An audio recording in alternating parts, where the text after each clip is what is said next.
Everyone, welcome back to my channel.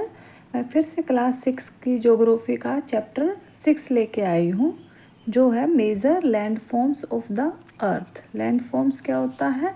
धरातल की आकृतियाँ कैसी हैं, ठीक है, भू आकृतियाँ, ठीक है, भू आकृतियाँ कैसी कैसी हैं। हमने कल क्या पढ़ा था? मेजर डोमेन्स, ठीक है, भू आकृतियों के बारे में आज हम पढ़ेंगे। कल हमने मेजर डोमेन्स पढ़े थे, जिसमें लिथोस्फेयर, हाइड्रोस्फेयर, एटमॉस्फेयर और बायोस्फेयर पढ़ा था, ठीक है। तो जो सॉलिड पार्ट था वो क्या था हमारा? लिथोस्फेयर में हमने पढ़ा था, ठीक है। तो उसी सॉलिड पार्ट की आज कैसी कैसी आकृतियां हैं, कहीं से ऊपर उठा हुआ है, कहीं प्लेन्स है, ठीक है, कहीं नीचे धंसा हुआ है, तो वो कैसा कैसा है और उसको क्या क्या बोलते हैं, क्या क्या उनके फीचर्स हैं, क्या क्या वो काम आते हैं, ये हम आज सारा देखेंगे, ठीक है। तो major landforms of the earth. हमारी अर्थ है, सेम नहीं है हर जगह पे, ठीक है। कहीं पे क्या है, कहीं पे बहुत उबड़ खाबड़ सा है, जो धरातल हमारा उबड़ खाबड़ सा है, और कहीं पे फ्लैट है, ठीक है। इसके आगे देखते हैं फिर। Landforms are a result of two process, ठीक है। लैंड फॉर्म्स फिर किस वजह से, ये ऐसा क्यों है, मतलब कि कहीं ऐसा उबड़ खाबड़ है, कहीं प्लेन है, तो वो क्यों है, क्यों, किस किस से होते हैं? दो तरह की प्रोसेस होती है धरती पे, ज़मीन पे। एक इंटरनल प्रोसेस होती है और एक एक्सटर्नल प्रोसेस होती है, ठीक है। तो इंटरनल जो प्रोसेस है वो क्या होती है? अब ये देखो, इंटरनल प्रोसेस होती है जो ज़मीन के अंदर होती है। ज़मीन के अंदर क्या है, जैसे भूकंप वगैरह आते हैं तो वो इंटरनल प्रोसेस ही, तो अंदर कुछ हलचल चल रही है, ठीक है। तो वैसे भी मूवमेंट, जब इसमें अर्थ में मूवमेंट कंटिन्यूस कुछ ना कुछ तो अंदर होती ही रहती है, थोड़ी बहुत वैसे भी होती रहती है, ठीक है। तो उस प्रोसेस की वजह से, उस मूवमेंट की वजह से क्या क्या होता है? अपलिफ्टमेंट होता है, ठीक है। कहीं मतलब उभार आ जाता है ज़मीन में, और कहीं शिंकिंग हो जाती है, ठीक है, नीचे धंस जाता है, कहीं ऊपर उठ जाता है कोई पार्ट, कोई नीचे दब जाता है, ठीक है। तो इसकी वजह से हर कई जगह पे ऐसे होता ना, कई बार दलदल बन जाती है और वो अंदर अंदर जाती रहती है, ठीक है, बिना कुछ किए भी वो ऑटोमेटिकली क्या होता है, वो अंदर बन जाती रहती है, ठीक है। तो जो चीज़ अंदर जाएगी उसके ऊपर का कुछ पार्ट रहेगा, फिर साइड में तो अपलिफ्टमेंट ही रहेगा ना, ऊपर ही रहेगा वो साइड वाला जो पार्ट रहेगा, ठीक है। तो वो इंटरनल प्रोसेस की वजह से हो रहा है, ठीक है। उसके बाद है एक्सटर्नल। एक्सटर्नल प्रोसेस भी है भाई। एक्सटर्नल प्रोसेस की वजह से भी कुछ ना कुछ क्या होएगा?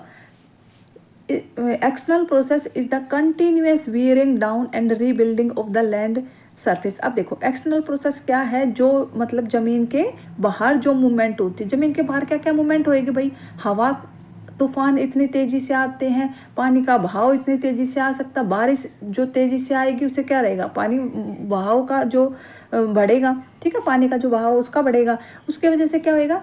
जो ज़मीन है वो कटेगी, ठीक है। पानी की वजह से क्या होएगा? कटेगी ना, साइड की जो ज़मीन है वो कटती जाएगी, लेकिन जो कटती जाएगी वो कहीं ना कहीं उसको क्या करेगा? उस जो मलबा लेके जा रहा पानी, उसको कहीं ना कहीं उसका जमाव भी करेगा।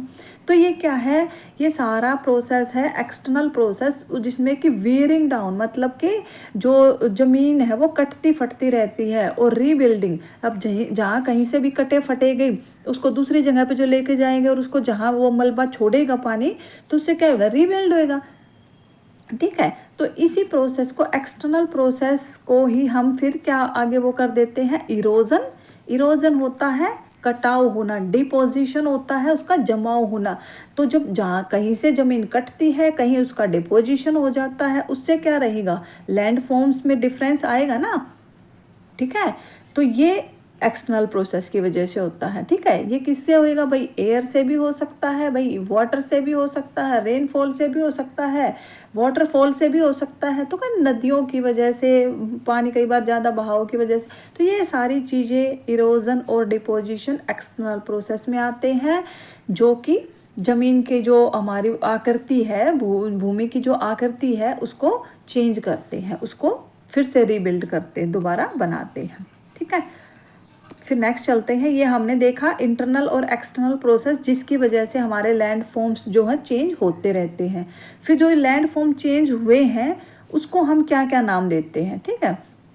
उसको हम 3 नाम दे रहे हैं, माउंटेन, प्लेट्यू और प्लेन्स। ठीक है, हमारा जो भूमि है, मतलब जो सॉलिड पार्ट है, हमारे जो ज़मीन का सॉलिड पार्ट है जिसको हम यूज़ कर रहे हैं, वो 3 तरीके से हमें मिलता है। ठीक है, तो फर्स्ट है माउंटेन। ठीक है, हम माउंटेन देखेंगे।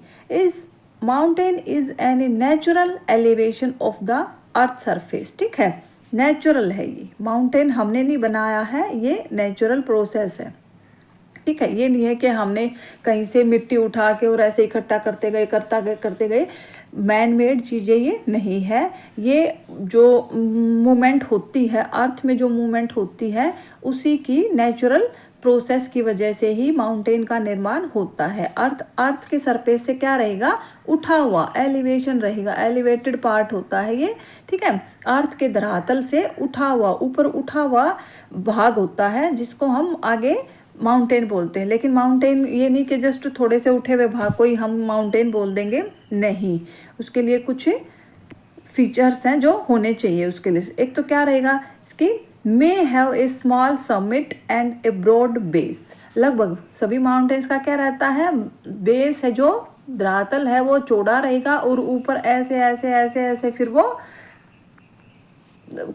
समिट सी होती जाती है, चोटी सी बनती जाती है। ठीक है, और क्या रहता है माउंटेन का, considerably higher than the surrounding area. भाई हायर होता ही है, धरातल से ऊंचा रहेगा तभी तो हम उसको माउंटेन बोल रहे हैं, अपने आसपास के एरिया से वो ऊंचा रहेगा। ठीक है, generally a steep hill with an elevation of more than 600 metre.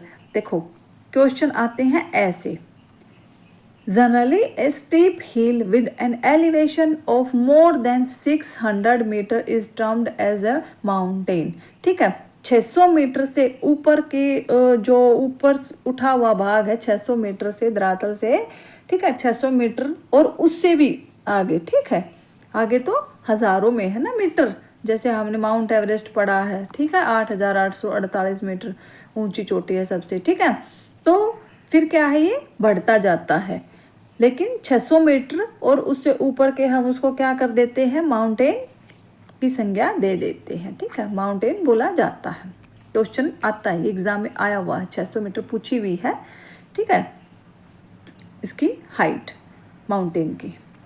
इसके बाद देखते हैं, in some permanently frozen a rivers of ice called glacier. ठीक है, माउंटेन पे क्या होती है, माउंटेन का जो टेम्परेचर, जैसे जैसे हम ऊपर जाते हैं तो टेम्परेचर क्या होता है, डाउन चला जाता है। ठीक है, तो माउंटेन की अब क्या है, जो ऊंचाई है इतनी ऊपर तक चली जाती है कि वहाँ जो टेम्परेचर है वो माइनस में चला जाता है। माइनस में चला जाएगा तो क्या रहेगा, वहाँ पे बर्फ जम जाती है।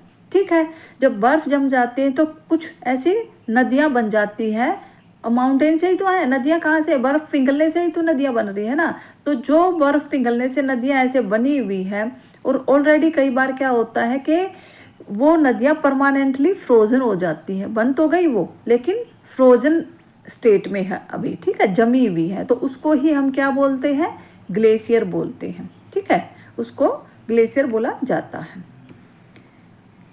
Mountains may be arranged in a line known as range. ठीक है, अब ऐसे जो माउंटेन है ऐसे ऐसे ऐसे कई किलोमीटर तक ऐसे फैले हुए, जैसे हिमालय का देख लेते हैं हम। जैसे हिमालय क्या है, ऐसे ऐसे जो है वो इधर जम्मू कश्मीर से ऐसे फैलता हुआ और इधर आसाम और अरुणाचल प्रदेश तक ये पूरी रेंज है। ठीक है, ये ऐसे ऐसे, ठीक है, कहीं कम है, कहीं ज़्यादा, फिर कहीं ज़्यादा, फिर कहीं कम है, तो ऐसे करके ये सारा क्या है, हिमालय की रेंज है। ठीक है, इसी को हम क्या बोलते हैं, जो लाइन में, ठीक है, लाइन में जो ये ऐसे अरेंज है, इसी को हम क्या बोलते हैं, रेंज बोलते हैं। ठीक है, फिर देखते हैं, the Himalayas, the Alps and the Andes are mountain range of Asia की, यूरोप की और साउथ अमेरिका की। ठीक है, ये क्वेश्चन में पूछ लिया जाता है।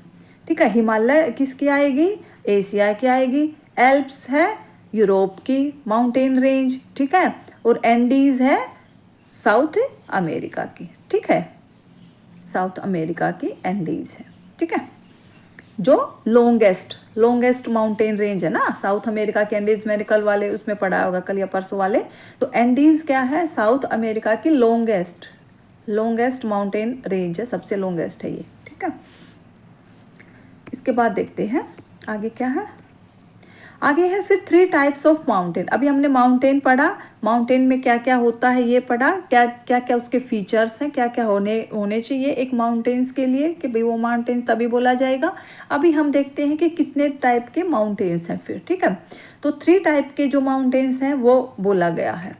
फर्स्ट है फोल्ड माउंटेन्स, सेकंड है ब्लॉक माउंटेन्स, थर्ड है वोल्केनिक माउंटेन, ठीक है। फोल्ड माउंटेन कैसे होते हैं? फोल्ड माउंटेन देखो, पहले 2 इधर से भी और इधर से भी, ठीक है, 2 प्लेट्स हैं, प्रेशर डाल रही हैं, ठीक है, लेकिन ऑपोजिट प्रेशर नहीं डाल रही, ठीक है। ये अपनी अपनी तरफ खींच नहीं रही है, ये सेम डायरेक्शन में यहाँ से भी प्रेशर डाल रही है। उससे क्या होगा, ऐसे भाग उठेगा, ठीक है, ऐसे यहाँ से भी प्रेशर डलेगा, यहाँ से भी सेम प्रेशर डलेगा, ठीक है। कम ज़्यादा प्रेशर नहीं है इनका, ठीक है। कम ज़्यादा होएगा तो क्या होएगा, कोई एक दूसरे के ऊपर चढ़ जाएगी, कोई नीचे घुस जाएगी, ठीक है। यहाँ पे सेम प्रेशर है, जिसकी वजह से क्या है, ऐसे ये बीच का जो भाग है ये उभर जाता है, ठीक है। और ये कंटिन्यूस रहती है, ये प्रोसेस ना कंटिन्यूस रहती है ऐसे ही, ठीक है। जब जब ये प्लेटें आपस में प्रेशर डालेंगी, सेम दिशा में डालेंगी, तो ये बीच का जो भाग है ये ऐसे ऊपर उठता रहता है।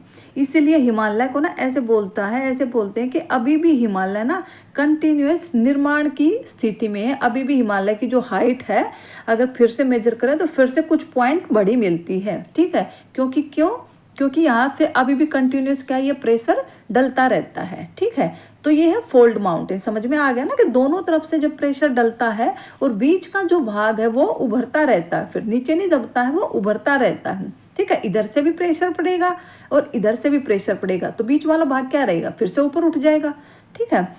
तो ये फोल्ड माउंटेन होता है, ठीक है। तो अभी देख लेते हैं हम फिर हिमालय है और एल्प्स कहाँ पढ़ा था हमने, यूरोप में, ठीक है। याद रखना, ये नाम पूछे जाते हैं बिल्कुल एग्जाम में कि भाई कौन सा कहाँ पे है और कौन सा यंग है कौन सा ओल्ड है, ये पूछे जाते हैं, ठीक है। तो वो मैंने बता दिया फोल्ड माउंटेन कैसे बनते हैं।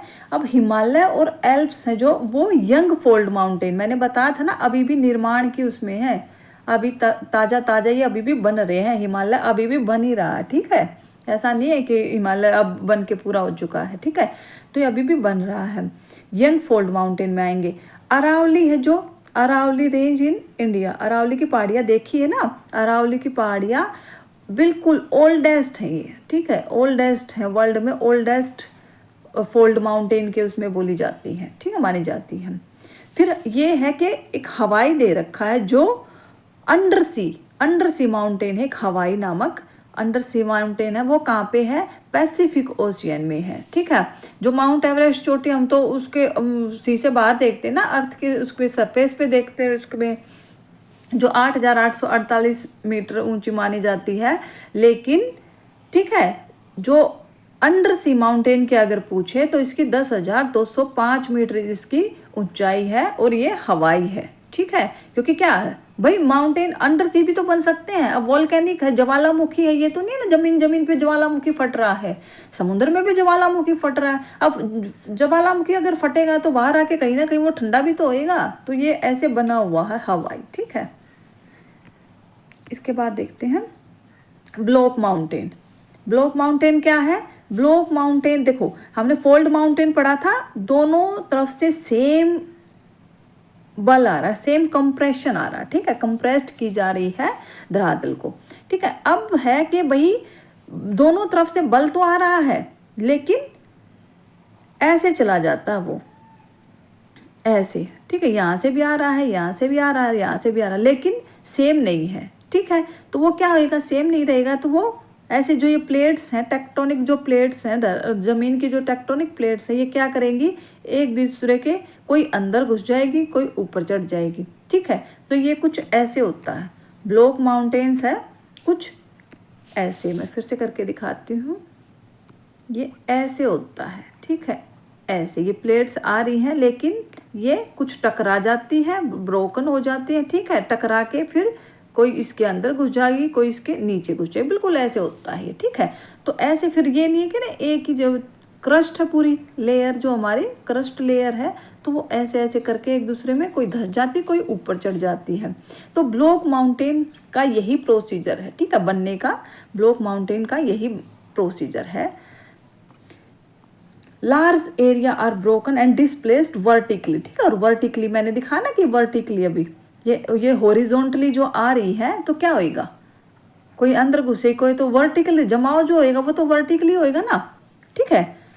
तो अब जो अपलिफ्टेड ब्लॉक्स है, जो अपलिफ्ट मैंने बताया, एक ऊपर कोई प्लेट ऊपर चली जाएगी, कोई अंदर धस जाएगी, ठीक है। तो जो ऊपर उठी हुई है, जो प्लेट ऊपर उठी हुई है उसको क्या बोलते हैं, उसको होस्ट बोलते हैं, ठीक है। और जो नीचे धस गई जो प्लेट उसको ग्रैबन बोलते हैं, ठीक है। ये नाम याद रखने की जरूरत है, जो ऊपर उठ जाती है उसको होस्ट बोलते हैं, जो नीचे धस जाती है उसको ग्रैबन बोलते हैं, ठीक है, ग्रैबन, ठीक है। जो विंध्या और सतपुड़ा के बीच में ना, विंध्या और सतपुड़ा के बीच में जो नर्मदा नदी का जो बेसिन है वो ग्रैबन बोला जाता है, ठीक है, वो ग्रैबन का परिणाम बोलते हैं, ठीक है, ठीक है, क्योंकि दो उसके प्लेटों के बीच में और वो नीचे धस के और तब बना है, ठीक है।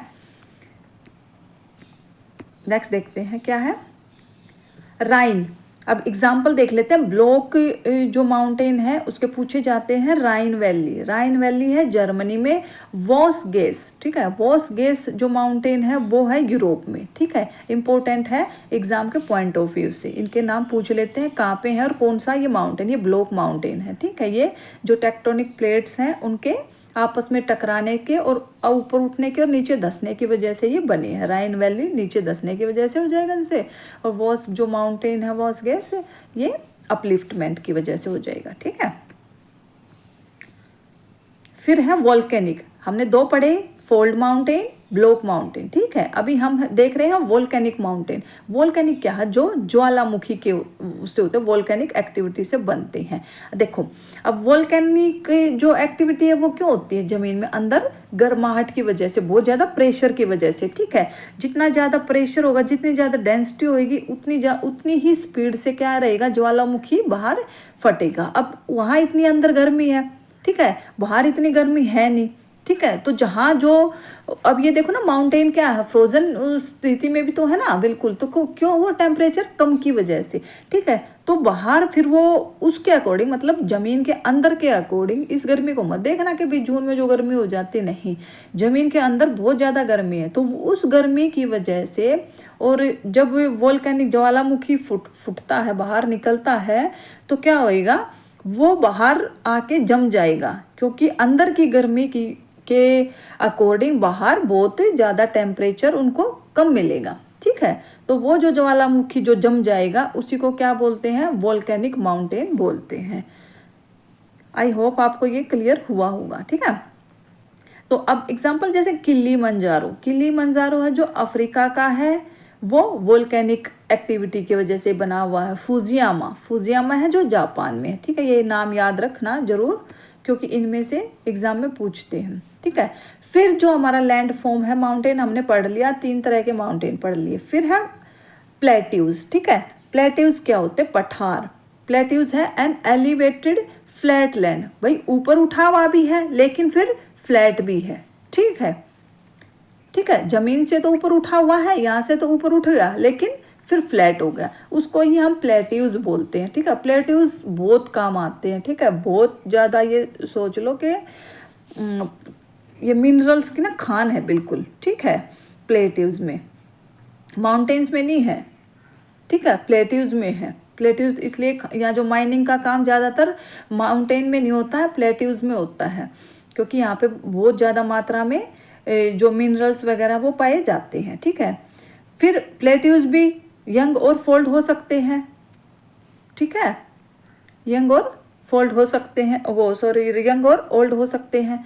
तो कौन से हैं, जो डेक्कन प्लेट्यू है वो ओल्डेस्ट, इंडिया में ही है डेक्कन प्लेट्यू, वो ओल्डेस्ट प्लेट्यूज है।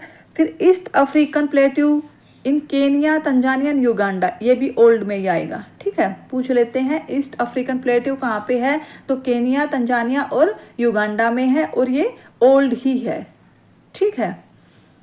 फिर नेक्स्ट देखते हैं और क्या है, वेस्टर्न प्लेट्यू है ऑस्ट्रेलिया का, ये भी ओल्ड ही है, ये तीनों मैंने जो बताए हैं ये ओल्ड के ही बताए हैं, ठीक है।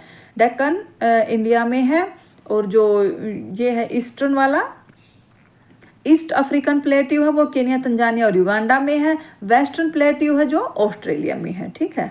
इसके बाद है तिब्बत प्लेट्यू। तिब्बत प्लेट्यू का जो नाम है वो हाईएस्ट प्लेट्यू में आता है। वर्ल्ड में हाईएस्ट प्लेट्यू तिब्बत का पठार है, जो 4000 से 6000 मीटर इसका अब सी लेवल से ऊपर इसका जो ऊंचाई है वो हाइट है जो वो मेजर की गई है, ठीक है। सी लेवल को हम 0 से मानते हैं, ठीक है, सी लेवल को 0 से मानते हैं। इसके बाद है अफ्रीकन प्लेट्यू। अफ्रीकन प्लेट्यू किस लिए फेमस है? गोल्ड और large stretch of flat land. जो फ्लैट लैंड है उसको हम प्लेन्स बोलते हैं, ठीक है। Generally not more than 200 metre से ऊपर नहीं होंगे ये, ठीक है। 200 मीटर से ऊपर हो गए तो फिर आगे पठार के उसमें हो जाएंगे, पठार भी और ज़्यादा हो जाता है, फिर माउंटेन्स की उसमें चला जाता है, जैसे जैसे इनकी हाइट फिर बढ़ती जाती है, ठीक है। तो इसकी जो एग्ज़ाम के पॉइंट ऑफ व्यू से कि 200 मीटर से ऊपर को हम प्लेन्स काउंट नहीं करते हैं, ठीक है। फिर plains are forms by rivers and their tributaries. नदियाँ और उनकी सहायक नदियों की वजह से ही क्या होते हैं, प्लेन्स बनते हैं। कैसे बनते हैं वो ये देखो, जैसे माउंटेन से क्या आएंगी, माउंटेन से नदियाँ गिर रही हैं, तो माउंटेन से यहाँ पे नदियों का बहाव क्या बहुत ज़्यादा है, ठीक है। जैसे जैसे बर्फ पिघलेगी बहाव उनका बढ़ता जाएगा, जैसे बहुत ज़्यादा, क्योंकि ये देख लो ऊपर से पानी गिरेगा तो क्या होएगा, बहुत बहुत ज़्यादा बहाव रहता है ना। हम अगर गिलास से भी पानी ऐसे उड़ेलते हैं तो बहुत ज़्यादा स्पीड से नीचे गिरता है। तो वही चीज़ है कि माउंटेन से जब नदियाँ गिर रही हैं तो बहुत ज़्यादा स्पीड में होती हैं, तो वो अपने साथ क्या लेके आएगी भाई, मिट्टी भी लेके आएगी, जो माउंटेन की मिट्टी है, ठीक है, पत्थर भी टूटेंगे, ठीक है।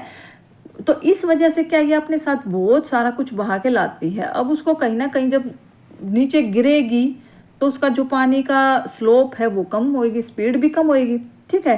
तो जब स्पीड कम होती है ना तो उस मलबे को क्या करती है वो नदियाँ नीचे गिरा देती हैं।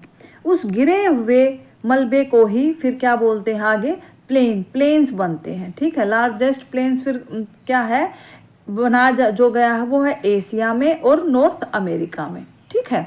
सबसे ज़्यादा प्लेन्स नदियों के द्वारा यहाँ पे बनाए गए हैं एशिया में और नॉर्थ अमेरिका में, ठीक है। नॉर्थ अमेरिका का है ग्रेट प्लेन्स काफ़ी ज़्यादा बड़ा है, ठीक है।